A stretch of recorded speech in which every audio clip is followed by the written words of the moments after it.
¿Alguna otra pregunta? El hombre real, o el hombre rey al que hace mención la Biblia, lograba estos viajes, tenía estos conocimientos. La Biblia no es del pasado, es del presente. Y el Génesis tampoco es del pasado únicamente, corresponde al presente. Actualmente necesitamos nosotros vivir el Génesis en la alquimia, separar las aguas inferiores de las superiores. Y las superiores deben pasar por muchas transformaciones antes de que sean útiles. Y las inferiores deben volverse cristalinas para que surja la vida. Todo el trabajo tiene 7 periodos, tal como está en el Génesis. En el último de los periodos aparece el hombre verdadero. Génesis es un libro de alquimia para alquimistas y solamente se entiende en el laboratorio de la alquimia. De manera que mediante la alquimia se pueden crear hombres verdaderos que sean capaces de viajar de esfera en esfera, de mundo en mundo. Eso es todo. ¿Alguno otro? A ver. ¿Le podría llamar a hombres reales, por ejemplo, hombres verdaderos, por ejemplo, a Noé, Moisés, esos de Jesús? Sí, en cuanto al patriarca Noé, pues él es el mismo Manu Vaivasvata, el gran hombre solar que condujo al pueblo Atlante hasta la meseta central de Asia, llamada Tíbet, el que sacó a los hombres de la faz resplandeciente, de la faz amarilla, del continente sumergido, antes de que éste se hundiese entre las embravecidas olas del océano. Moisés. Y todos esos otros patriarcas que cita la Biblia son hombres en el sentido más completo de la palabra. Hombres solares. ¿Alguna otra pregunta? Nos quería decir sobre una especie de declaración. Como dice Lobsang Rampa que durante los sueños viajamos en el mundo astral, pero inconscientemente, yo lo que quiero hacer una diferenciación. Cuando uno está durmiendo, sí es un sueño, lo digo, ahorita en un plano activo, pero cuando uno está en el lecho es pasivo. Quisiera saber si el cuerpo físico se queda soñando y aparte anda en astral, el cuerpo, unido, como dice, por el cordón de plata. Claro está que el cuerpo físico durante el sueño reposa en su lecho. Lo que se escapa del cuerpo físico es el ego, normalmente, ya que las gentes todavía no poseen un cuerpo astral. El ego viaja entonces por distintos lugares de la tierra, vive distintas escenas, dramas, comedias, tragedias, que transmite por el cordón de plata hasta el cerebro. La transmisión se hace inconsciente. El cerebro en este caso parece una pantalla de televisión. Así funciona, así se desenvuelve. Y repite exactamente lo que el ego transmite. En la televisión vemos nosotros lo siguiente. Es transmitidas las imágenes desde la central. Son transmitidas a través del espacio. Las ondas, imágenes llegan pues a los aparatos televisores. Y estos repiten exactamente lo que se ha transmitido desde el centro de televisión. En forma similar diríamos que el cerebro es la pantalla de televisión, que recibe las imágenes exactamente, tal como son transmitidas por el ego, tal como él las vive. Ahora que el cerebro no hace sino reflejar lo que es una pantalla de televisión. Una pantalla que repite exactamente, o que recibe con exactitud matemática las ondas que le llegan del ego. No importa dónde esté el ego, así podría estar en Marte o en Júpiter. La transmisión televisora se realiza.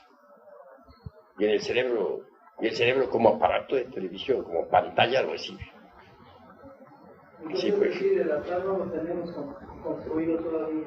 La gente no ha fabricado cuerpo astral. Lo que tienen las gentes es el ego. Lo que poseen es el ego. Y dentro del ego está embotellada la esencia, la conciencia. Así las gentes viven fuera del cuerpo físico inconscientemente. Andan como sonámbulos. No saben que están en el mundo astral. Pero todo lo que viven, inconscientemente lo transmiten a la pantalla televisora. Y esta lo refleja con plena exactitud. Tal pantalla es el cerebro. A ver.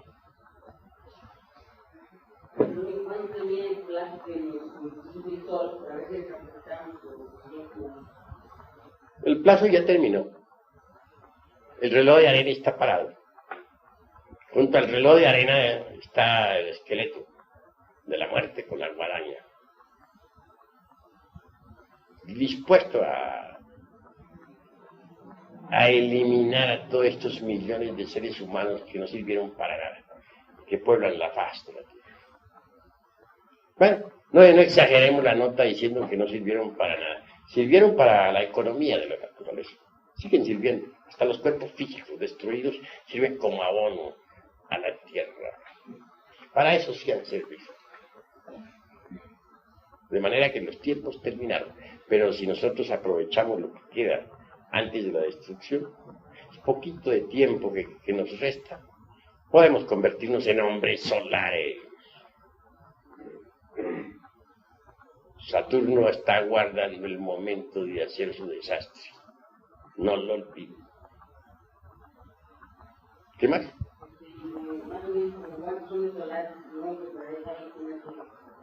Pues un puñadito. Yo no me he puesto a contarlos.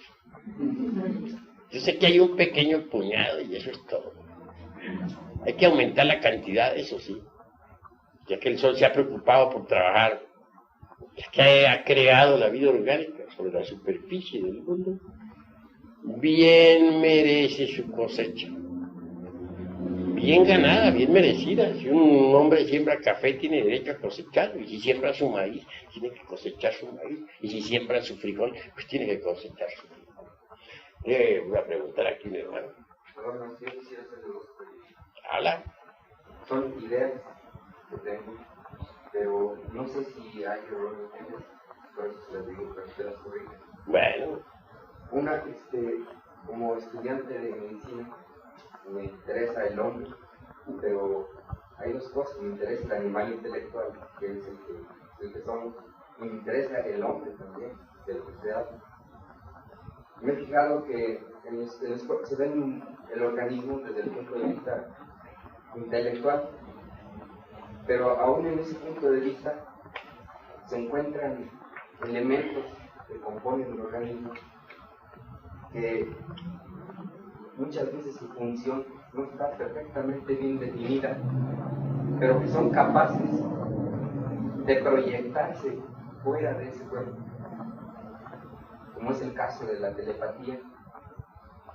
Yo creo que, no sé si está en el error, maestro, pero creo que estamos en una era, en una época en la que se han unido tantas razas, principalmente aquí en América, que somos mestizos, somos mezcla de razas, que se han unido en sí cierta esencia de enzimas o de sustancias de todo el organismo y que están funcionando actualmente como no funcionaban con la misma exactitud, se están manifestando ahora, como es el caso de telepatías, clarividencias, etcétera, etcétera. Creo yo que es una etapa en la cual la cuestión del ser, o sea, lo oculto, empieza a dejar de ser oculto para manifestarse como ser, en su oculto y en su físico. Bueno, con mucho gusto daré respuesta a tu pregunta. Eres estudiante de medicina, pero tienes que saber una verdad. Y es que la ciencia o los científicos actuales nunca han conocido verdaderamente al organismo humano. Todos ustedes, los estudiantes de medicina, son víctimas de una ilusión. creen que conocen el cuerpo humano, pero no lo conocen. ¿Podría yo hacer afirmaciones insólitas ante la Facultad de Medicina?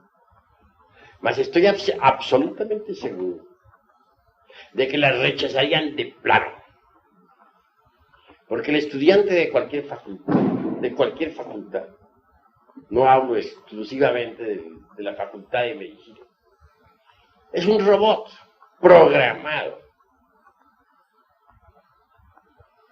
Y si se le hace una pregunta y si se le da un concepto que esté fuera del programa, como no está programado para esa afirmación, está fuera del programa, obviamente la rechaza porque no está dentro del programa del robot. A un robot cualquiera de los que existen en el mundo, tú puedes hacerle preguntas, pero no vayas a hacerle preguntas que estén fuera del programa, porque el robot no está programado para preguntas que estén fuera del programa. Lo mismo sucede con la Facultad de Medicina.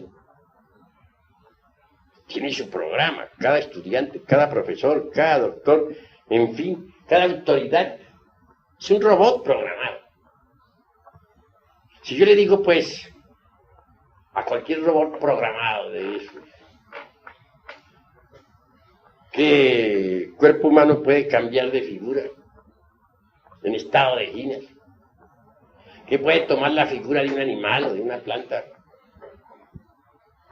obviamente a lo único que me expongo es a que me llevan tomatazos y huevos podridos. ¿Por qué? Porque el robot ese no está programado para recibir ese tipo de datos.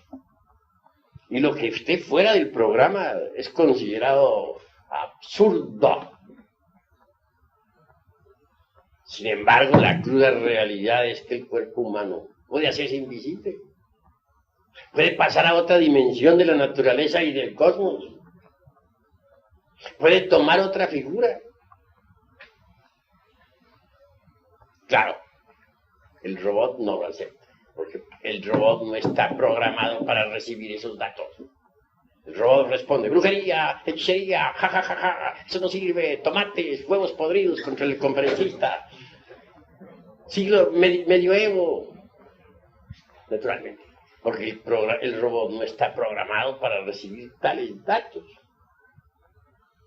Si le digo a un estudiante de medicina o a una cátedra entera, a un grupo entero de la facultad, que es posible separar del cuerpo físico un brazo o una pata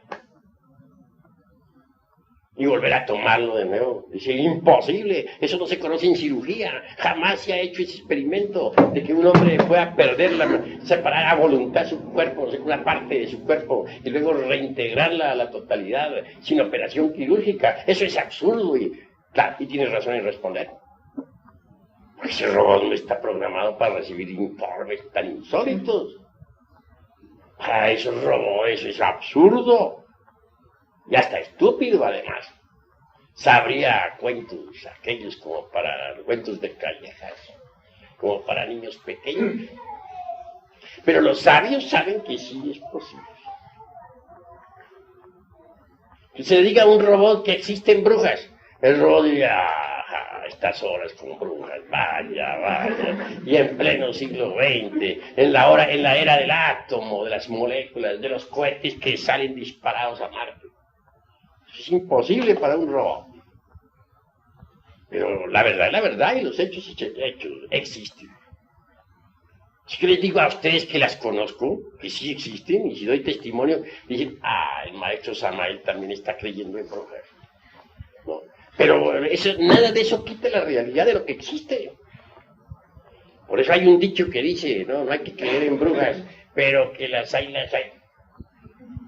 Conozco un hombre facultativo, un licenciado, que es un gran intelectual.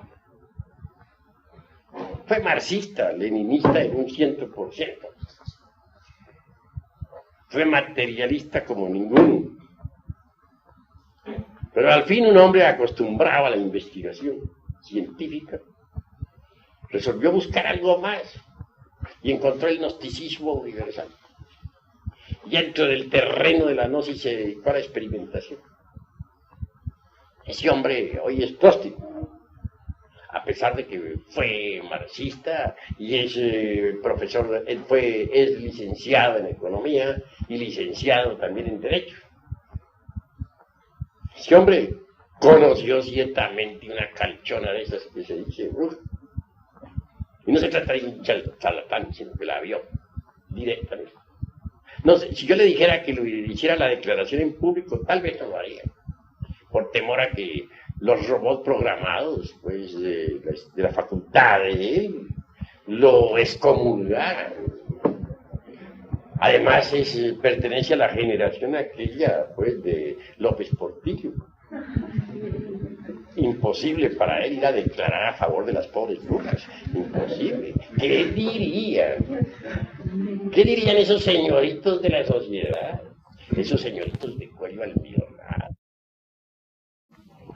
No tiene inconveniente en decir lo que le consta. Que descubriera alguna de esas calchonas, o arpías, como se le denominara, en los tiempos antiguos, como las calificase Dante en su Divina Comedia. Tiene raro. Claro, para descubrir momentos en que se robara un cerdo. Cuando la interrogó a la calchona, ¿por qué motivo lo hacía? Dijo, soy pobre y necesito festejar el matrimonio de mi hija. Pero lo insólito de aquella cuestión, la narración como para que se rían de mí, todos los hombres del oratorio, todas las lumbreras del saber, está sencillamente en que no llevaba piernas la infeliz, las había dejado en casa. Él no le ocasionó ningún daño, y la calchona pudo llevarse felizmente a través de la cuarta vertical el cerdo aquel para su famoso banquete. El banquete de los demonios. Naturalmente lo que estoy diciendo podría ponerse mucho en comida. Hasta la prensa podría darse el lujo de sacarle caricaturas. Conozco muy bien a las lumbreras del intelecto. Esa es la cruda realidad de los hechos. Así pues que, ¿cómo es eso? Que una arpía pueda dejar sus piernas, como lo dicen tantos textos coloniales, aquellos que cuentan maravillas sobre las épocas de la colonia. Eso es incongruente. Sin embargo, se ha podido comprobar. Y la Santísima Inquisición, por cierto, que lo comprobó. Y quemó a dos de ellas en las hogueras coloniales. Allá ardieron las infelices como teas encendidas. Pero que vuelvan a otra vez a hacerse sus piernas que han dejado en la cama. ¿Cómo es eso? Eso no lo aceptaría la universidad ni por $1.000.000. Ni por $1.000.000.000 lo aceptaría. Y si algún profesor se atreviera a aceptarla, a ese profesor lo correrían de la universidad a tomatazos y huevos podridos. Pero la realidad es la realidad, ¿y cómo hacemos para que deje de existir la realidad? Hechos son hechos, y ante los hechos tenemos que rendirnos. Si un cuerpo puede cambiar de forma, si sus partes pueden ser separadas en determinados instantes, ¿en qué queda la ciencia médica? Ahora, yo conozco otras universidades muy distintas, que no son las actuales. Las conozco entre gente y salvaje, entre comillas, ¿no? Pero esas gentes tienen otros conceptos sobre la anatomía. Y estudian más. Duran hasta 13 años estudiando. Universidades muy serias, pero ridículas para el siglo XX. Y sin embargo, en esas universidades, el concepto sobre anatomía cambia fundamentalmente. Y realizan aquellos médicos curaciones que asombran. Conozco ese tipo de universidades. De manera que universidades no son únicamente las que tenemos nosotros. Hay otras universidades en el mundo que conocen la medicina en forma diferente.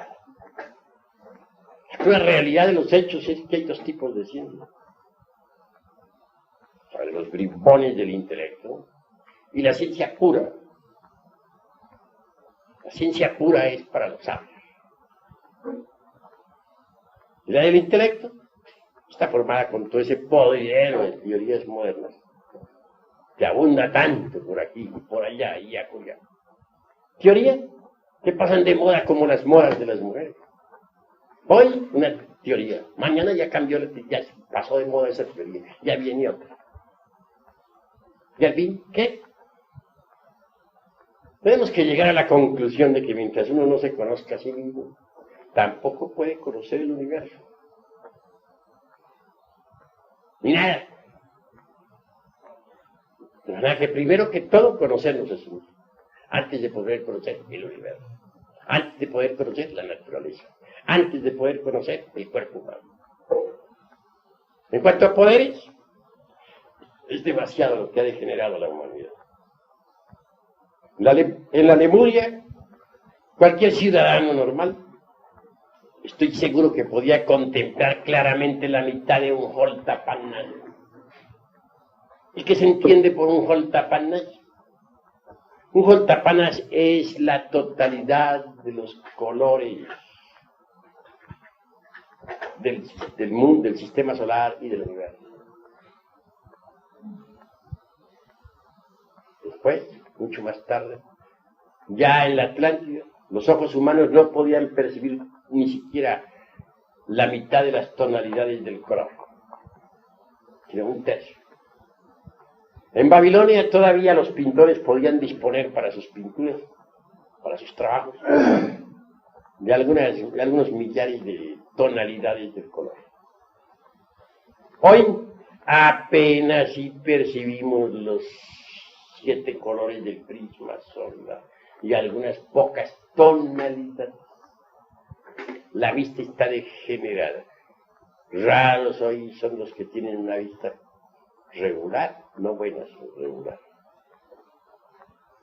Que en la Lemuria se usaban 201 vocales, ¿okay? 300 consonantes y 51 vocales, que eran debidamente articuladas.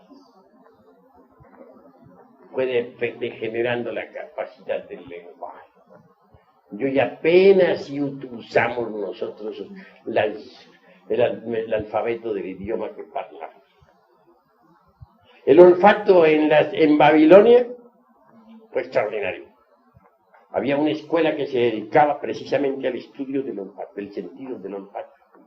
Claro, fue cancelada, sellada, porque aquellas gentes tenían una capacidad olfativa tan extraordinaria que podían mediante el olfato descubrir los turbios negocios del gobierno, incluyendo las mordidas, entre paréntesis.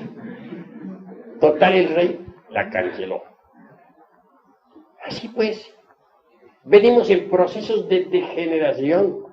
Los hombres de la Lemuria podían hablar en el orto purísimo de la divina lengua que como un río de oro corre bajo la selva espesa del sol.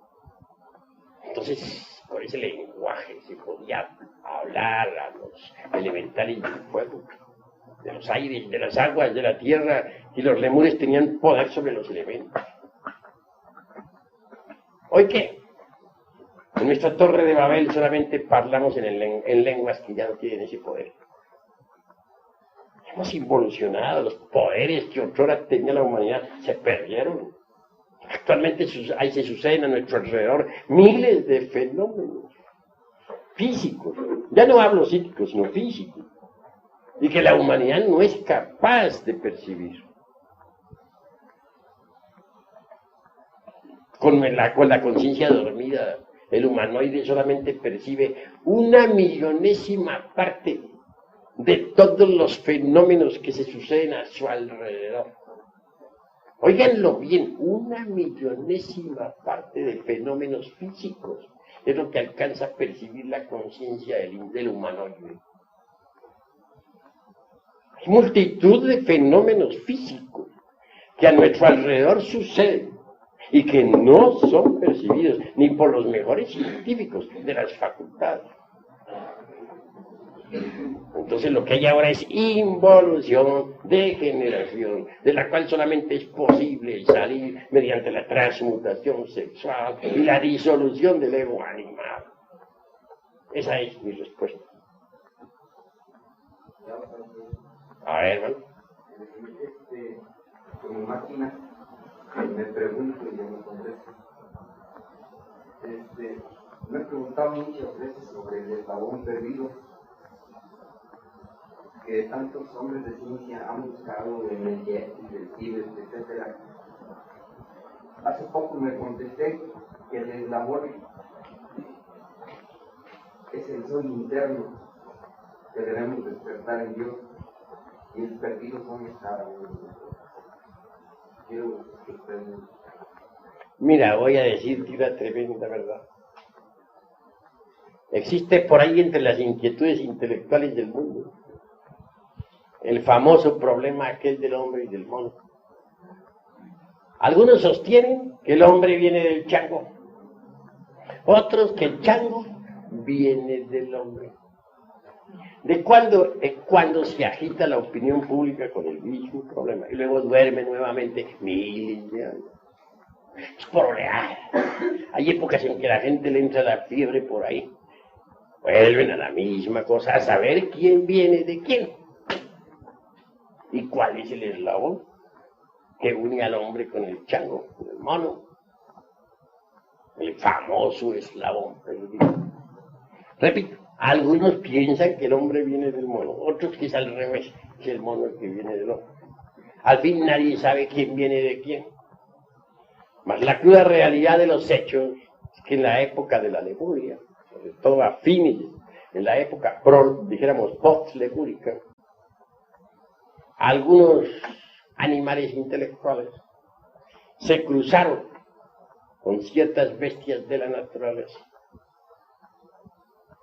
ciertos elementos masculinos, se cruzaron con bestias femeninas, y de ahí resultó cierto tipo de monos, simios. Después, cuando la Atlántida se sumergió entre el fondo del océano, quedaron aisladas en algunas regiones de la Tierra ciertas mujeres, que a su vez también se cruzaron con bestias masculinas. Y ya desde ahí resultó otro tipo de chango, de monos, chivos, orangutanes, etc. De manera que la cruda realidad es que esa clase de simios, los monos, los changos, los orangutanes, los gorilas, vienen de la raza humana. Si pudieran hablar en nuestro lenguaje y hacer un mitote de todos esos changos que están encerrados en Chapultepec, en México, podrían bien decir: nosotros somos los hijos de ustedes, nosotros los representamos a ustedes, nosotros somos el resultado de sus barbaridades, nosotros somos el resultado de sus bestialidades, nosotros los acusamos a ustedes porque ustedes nos dieron la vida. Perversos, vagabundos. Pero los pobrecillos no pueden decir eso y tienen que permanecer encerrados en sus jaulas, sirviendo ahí de crudo testimonio sangrón para todos los pobres animales intelectuales. De verdad que buscan el eslabón que une al hombre con el chango. Pues esa clase de bestias que sirvieron de eslabón, tanto al final de Lemuria como de Atlántida, ya desaparecieron del escenario de la naturaleza. Que no los busquen más. Mejor es que se encarguen de eliminar de su interior lo que hay de bestialidad. He dicho. A ver, hermano.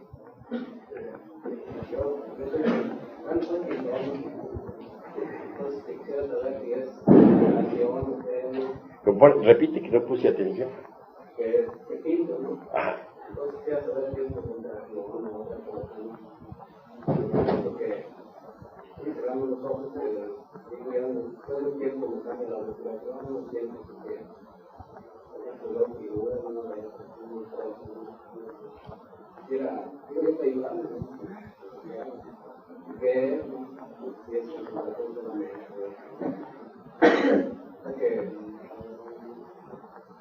bueno, sí, comprendo. Indudablemente el translúcido trabaja. Existen en el ser humano dos tipos de imaginación. La una la podríamos llamar nosotros la imaginación intencional, y esta es el translúcido. Con ella se capta el mundo astral y sus figuras, o las maravillas del mundo de la mente, o las cosas extraordinarias del mundo causal, etc. Existe también otro tipo de imaginación. Quiero referirme en forma enfática a la imaginación mecánica. Esta, incuestionablemente, es la fantasía. Está formada con los desechos de la memoria. Es incoherente, insípida, insustancial, inodora, no sirve. En el pintor, en el artista, que se educa espiritualmente, funciona naturalmente la mente, digamos, la imaginación creadora, el translúcido que puede percibir lo real en los mundos inferiores y para plasmarlo después con su mano artística en el lienzo. Así pues, estás usando el translúcido y eso es encomiable y maravilloso. Eso es todo.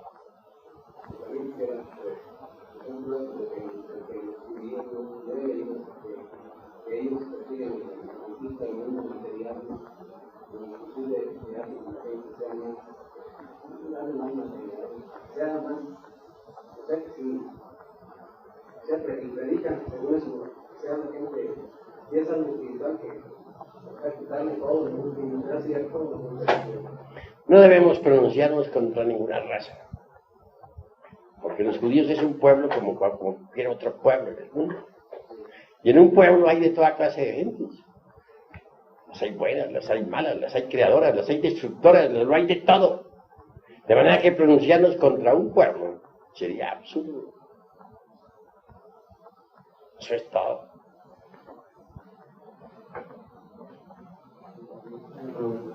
Por ejemplo, a veces uno ve unas imágenes que cree haberlas vivido antes y piensa si es un sueño o una reencarnación. Pues eso depende. Cada caso es muy particular, cada caso es muy individual. Cada imagen hay que examinarla. No se puede contestar eso de forma generalizada. Muchas veces en sueños podemos nosotros vivir escenas que pertenecen a vidas anteriores.